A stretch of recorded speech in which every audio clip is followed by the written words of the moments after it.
I, 32 female, have been with my wife Ava, 34, for 8 years now, but we've been married for 5. She was a single mom of 3 kids when we started dating. She had 2 daughters, now tweens, and a son, now a teen. I've watched these kids grow up. I've read them the bedtime stories, done bath time, the first days of school, PTA meetings, all of it. I consider them my kids, and they've been calling me mom for almost 6 years now. My brother Ivan, 28, had a baby girl with his fiancée Sarah, 27. I love my niece and my kids adore their cousin. My kids have been the only grandchildren on my side of the family since Ava and I got together. There's never been a moment where the kids and my wife were treated like they didn't belong. My brother is their uncle and my mom and dad are their nana and pop. The kids see my family as their family, and I always thought that my family felt the same way about them. The kids and I were hanging out at my brother's house and my parents ended up dropping by with gifts for my niece. Ivan laughed when he saw the toys and told our mom and dad that they would spoil her rotten. My mom said that since my niece is their first grandchild, of course they have to spoil her. My kids were sitting in the living room with all of us and my youngest daughter looked hurt when she realised what my mother had said. My son and middle daughter didn't fully react to it, but I could tell it bothered both of them too. Sarah spoke up and said, "Oh, you mean first grandbaby, not first grandchild?" My dad shook his head and replied that my niece was their first grandchild. I didn't want my kids to keep sitting there and listening to that, so I handed my son my keys and told him to wait in the car with his sisters. When they were gone, I asked my parents why they'd say my kids weren't their grandchildren, and my mom said they couldn't be their grandchildren because they weren't really my children. My wife and I were going to be hosting Thanksgiving at our house this year, but I told my parents that if they didn't view my kids as their family, then they could just host a meal at their own house with their real family while I spent the holiday with mine. So I left before they could say anything else to me, and my wife and I have reiterated to the children that they will always be my kids and I will always be their mom, regardless of our DNA. My brother is angry at me because he thinks I reacted too harshly and that I should try to see where my parents are coming from. My mom texted saying that she and my dad love the kids, but they still aren't their grandchildren, and she hopes we can understand that because she doesn't want to ruin my niece's first Thanksgiving. I have yet to reply back. I meant what I said, but I'm worried that I'm reacting too harshly. Nope, these kids right here ain't nothing to us. Wow, you are not the idiot, OP. Your sister-in-law Sarah is a rock star. She tried to save that fumble. Your parents should have picked up on that, caught that pass, and saved the situation. Instead, they doubled down and argued the point. That's extremely unfortunate, and I'm sorry. God forbid you ruin Thanksgiving for the newborn who would definitely rather not go and can't eat any of the food. They're just digging themselves deeper, aren't they? I was the child who was told I wasn't really family once someone biological came along. It's been nearly 20 years since that moment, and I still remember it as if it was a second ago. Yeah, I was thinking, when did baby's first Thanksgiving become a thing? Your parents use your children as their stand-in grandchildren until the baby came. If your brother didn't have a kid, they would still be the grandparents they were. They said that in front of your kids, basically telling them their time is over. That means they've really only considered your kids some twisted consolation prize this whole time. And as if that wasn't heartbreaking enough, they decide it's okay to say this with your children in the room? That's absolutely vile, and even if they apologise and backpedal, I'd think twice about the level of contact and intimacy they're allowed with your children. Your brother, now a parent himself, who has a relationship with your kids, is basking in the love and attention your parents are showing him. You did exactly the right thing, and don't let anyone lead you to believe otherwise. I was having dinner with my best friend in a popular restaurant in our city. It's one of those pink full of flowers restaurants, those aesthetic ones. While sitting there dining and minding our business, a couple dressed as bride and groom comes in. Apparently they were having their day after photo shoot around downtown and stopped at the restaurant to take pics because of the aesthetic. Now, I didn't particularly mind their presence. They did their thing. I started getting annoyed when the photographer asked us to move seats for around 15 minutes so he could photograph the couple at the booth we were sitting at because it's one of the most famous parts of the restaurant.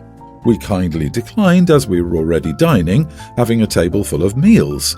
Plus, the restaurant was packed, so only a couple of really small tables were empty for us to sit at. The photographer kept insisting that we should pause for a while and do this favour to the newlyweds. We kept declining. Then the couple stepped in and both started begging us how special it was that they took pictures there. My friend and I said we understood it might be special, but this is a restaurant. They don't own it and can't just have people move seats like that. The groom yelled and asked the manager to step in and move us. However, the manager declined since we were not getting any share for having the restaurant used as a photo shoot place. He also defended us by saying that he won't move paying customers so that the couple could occupy the place for free. The bride was tearing up and said how we were heartless for ruining this for her and making her upset one day after her wedding. They eventually left. My friend and I felt no shame for what we did, but when we told our other friends, they said we lacked compassion, and it was just a nice gesture we should have done to make someone happy. Am I the idiot? What the heck is day after the wedding photo shoots? This is getting out of control. Not the idiot, OP, and you did the right thing standing your ground and not moving. The manager did the right thing also. If the bride and groom wanted photos in the restaurant that badly, they should have made plans to do so and arranged with management before just rocking up and expecting everyone to accommodate them. Interrupt an expensive meal for 15 minutes? Did they offer to buy your meal? Anyone who expects people they've never met to stop what they're doing and stand on pause out of sight to appease them is an entitled idiot. Many venues would charge to have a photo shoot in their establishment. It's unreasonable to show up in the middle of a crowded restaurant and ask everyone to accommodate you without notice. My friend wanted to leave her husband, but she had nowhere to go, so she felt stuck in the marriage. So I offered to let her stay with me for a few months since I had the space and my fiancé was working in the US for 5 months. When I told my fiancé she would be staying here, he told me he didn't want her staying in his home. My fiancé and my friend don't like each other, but I thought he'd be okay with it since he wouldn't be here anyway, and because I explained how awful her husband was to him. We argued about it multiple times, but I felt I needed to help her given the situation, so I let her stay even though I knew he didn't want me to. He came home unexpectedly to surprise me and was mad because he found out she's been living here. He was going to tell her to leave but didn't because I started crying and practically begged him not to, but he's still angry at me for going behind his back and letting her live here when he made it clear he didn't want her in our home. He wanted me to tell her she had a week to leave, but I told him I couldn't because she had nowhere else to go, and she only filed for divorce because I said she could stay with me while she saved for her own place. So I feel responsible. Am I the idiot? Edit, my friend publicly yelled at him for taking me for granted when we were at university, which is why he doesn't like her. She doesn't like him because she said he's arrogant and she still remembers how he used to be when we first started dating. You did what? You are the idiot. You both live there. You asked his opinion, you refused to accept his answer. Then you went behind his back and did what you wanted anyway. You're trying to guilt him into continuing your lie to make you not look like a bigger idiot to your friend. Enjoy finding a new place to stay with your friend, away from your ex-fiancé. OP's fiancé owes the house and now the friend has squatters' rights. Ex-fiancé sounds correct. OP, this woman publicly and loudly insulted him for how he treated you. You took her into your shared home against his wishes. She lives there against his wishes. So in your eyes, you're choosing this woman over him and she's allowed to interfere with your relationship? Because now he can't trust you to leave you alone at home. Who knows who else you will let live there with you when he goes away? Oh yikes, then that's even worse. I guess fiancé now has to try and evict both of them. Joking, but I can't believe OP has the gall to just up and move someone into his house. I understand you wanted to help, but this was irresponsible and deceitful. This is your fault, and I hope you can clean up your mess for your friend's sake. I'll go against the grain here and say not the idiot. If your friend really is being abused and OP's fiancé isn't even around for 5 months, he should have said okay. Fair enough if he was at home too, but to turn away OP's friend from an abusive situation when he's not even around just seems too far. What does it matter to him if she's there while he's gone? As long as she moves out before he comes home, I don't see why he's being so harsh about it. There's something really grim about how incredibly fixated all these people are on the fact that her name isn't on the deed and it's therefore his house. First of all, it may be his house, but it's their home. OP's not living there as some big act of generosity from him. She's living there because they're engaged to be married. LOL. I think that OP's actions are understandable and well-intentioned, and people are assigning an insane amount of malice to her trying to help her friend leave a bad situation. Honestly, if I were OP, I would have been seriously re-evaluating my friendship when he refused to help in the first place. My dad is not a warm man or a great dad, but he makes some effort with his kids. He adores my mom, but really doesn't seem to care about anyone else. He was never the warm, affectionate type, but at least he made some effort to know us.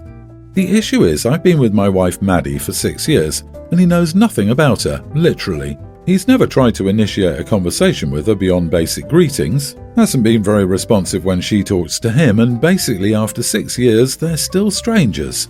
I'm not convinced my mom actually likes Maddie, but she still has basic small talk with her and asks her normal questions like how work is going, what are you doing for your birthday, what are you into, etc. Maddie has told me a few times my dad makes her uncomfortable with how little he interacts with her, and she feels he doesn't like her. I've explained it's nothing personal, but I've also been paying more attention to their interactions.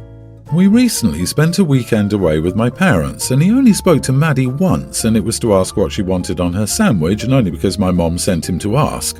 I also recently learned that he doesn't even know her birthday. I confronted him and he said he didn't marry Maddie, so what's it matter?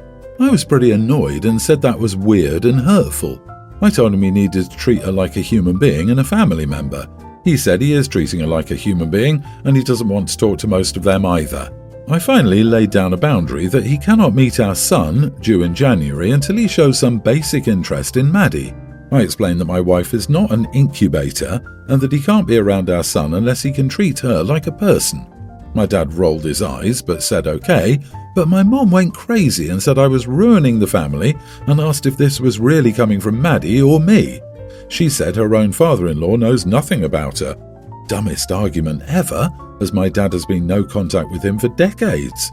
My siblings all agree and say I'm being crazy and should leave him alone. My mum told me Maddie isn't that special and we aren't entitled to my dad's interest. You are the idiot, OP. He doesn't even know her birthday. You act like that's some awful, tragic thing. Who cares if he doesn't know her birthday? She's not a toddler who will get sad if people don't get her a birthday present. Some people are just super introverts. Are you really going to deprive your child of his grandfather because of some weird idea in your head of how people should interact? He's not insulting towards Maddie, he just doesn't talk to her, because he doesn't talk to anyone. You and your wife need to get over yourselves. If your dad makes your wife uncomfortable because of his quietness, she doesn't have to see him. Not the idiot, I have social anxiety and it's not that hard. My dad is also socially awkward and doesn't even speak very much English, and he still tries. They are placating a grown man. I'm not going to be outgoing, but some nods, smiles and small talk are not that hard. You're right, your wife isn't an incubator, and your mom's reaction shows me this isn't about your dad just being a dad, but their dislike for her. My mom actually told me Maddie isn't that special and we aren't entitled to my dad's interest. Wow, then they are not entitled to the baby's interest. Does mom maybe not want dad to have a relationship? If I stay with my in-laws all weekend and they only talk to me to ask what I wanted on my sandwich? So bizarre, so awkward, I'd leave. They obviously don't care or want me there. Why stay? It's just rude and disrespectful. You're going about this wrong. There will never be a bond between your parents and Maddie. They made that clear. Go no contact with them and any others who defend them. There will never be any peace. So let them stew in their juices and save yourself the grief of dealing with them. My late grandmother gifted her engagement ring to my late fiancé so he could propose to me, as she wanted the ring to stay in the family and she'd always loved him. I wasn't aware this was going on, so at the time, it was a very emotional moment for me when he proposed with her ring. We were set to be married this year, but he passed away a year ago after complications relating to his illness. I still wear the ring and I'm not ready to give it up. I plan to always keep it to remember both my grandmother and the man I've been ready to spend my life with. My brother recently reached out, however, asking for the ring as he wants to propose to his girlfriend, and he said, and I quote, that I'm not using it now. I was upset by this and told him that I wasn't giving him the ring, but he believes I'm being unreasonable. Our parents are on his side in this matter and have tried to tell me it's been nearly a year now and it's time to let go, and that the ring should be used for a happy event and not worn by me, and that my brother could make happy memories with it. It feels like rubbing salt in my wounds. The way I see it, my grandmother gave it to us not just to keep it in the family, but because she loved my fiancé and wanted him to use it for me. I've told our parents if they want my brother to have a family ring, they can give our mums to them, but they're not getting this one. I keep getting badgered by the family over the ring and how I'm being unreasonable and spiteful, ruining what should be a lovely moment for my brother. I'm far too raw to judge this clearly. Is it so wrong of me to intend to keep the ring? Am I the idiot? Why is he so set on that ring? Is he too cheap to buy his own? If I was the girlfriend, I would be disgusted by my boyfriend. You are using it. It's on your finger. You were proposed to with this ring. That makes it your ring, not your late grandmother's, and certainly not your brother's. Not the idiot. Hard to understand why your parents are supporting this. Is he the golden child? Agreed. I also think it's something to talk about with the girlfriend if he keeps harassing you. Does she want to marry a man who doesn't want to go and get her a ring and just wants to steal from his grieving sibling? My jaw dropped reading this. How dare your brother be so cruel and insensitive? And your parents too. You're a saint for handling it so cordially. No damn way do you give that ring to anyone else. Your grandmother gave it to you. I'm so sorry about your fiancé. His passing away does not mean that the ring is up for grabs. Your family is awful. As a warning, if you ever decide you may not want to wear it, keep it hidden and locked away somewhere that no one knows about. I wouldn't put it past any of your family members to steal it and then claim, it's a family heirloom and not yours. Also, get it insured in your name so you have proof of ownership if you ever need to file a police report against theft.